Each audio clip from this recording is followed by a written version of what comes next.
আসসালামু আলাইকুম বন্ধুরা, আমি আমজাদ এই মুহূর্তে আছি কুড়িগ্রাম জেলার মোগলবাসা ইউনিয়ন চর সিতাইঝার কৃষ্ণপুর গ্রামে। আমার বসত ভিটা আপনারা দেখছেন পিছনে।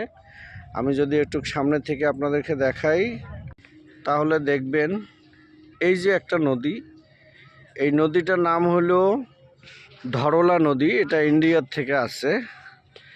এই নদীটা আমার মনে হয় বাংলাদেশের মধ্যে অত বড় নদী না, ছোট একটা নদী।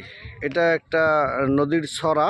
মেইন নদীটা হচ্ছে ওই যে নৌকা চলে। তো এই নদীটার এই খরস্রোতে হাজার হাজার বাড়িঘর বিলীন হয়ে গেছে এই নদী গর্ভে। আমার বাড়িটা ছিল এই যে এই যে একটা খেজুর গাছ দেখেন, এটা আমার দাদা এবং দাদির এবং আমার ভাবির এখানে এটা কবর করা আছে, কবরস্থান। এটা আমাদের বসত ভিটা ছিল,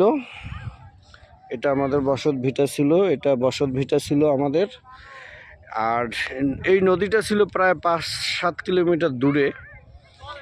আর এই কালের পরিক্রমায় এবং এই নদীর খরস্রোতার কারণে আজ আমাদের বসত ভিটা হারিয়েছি।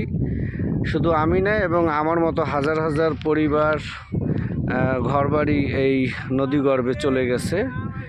তো আমি সরকারের কাছে আমার একটা জোর দাবি ছিল যে কেন এই নদীটাকে আরও আগেই শাসন করা হলো না।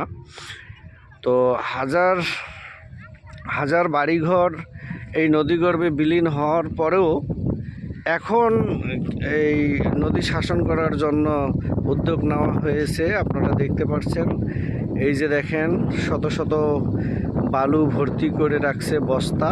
এই বস্তাগুলো এই নদীর পাড়ে এখন দিবে নদী শাসন করার জন্য বন্ধুরা।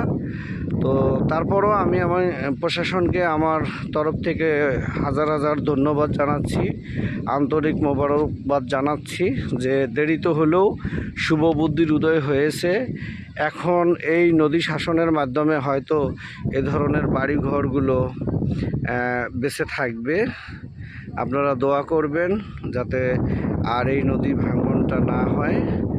আমাদের বর্তমান যে বাড়ি করা আছে, মানুষের যে বাড়ি ঘর আছে, এগুলো যেন বেঁচে থাকে। তো ভালো থাকবেন, দোয়া করবেন। এই কুড়িগ্রাম মোগলবাসা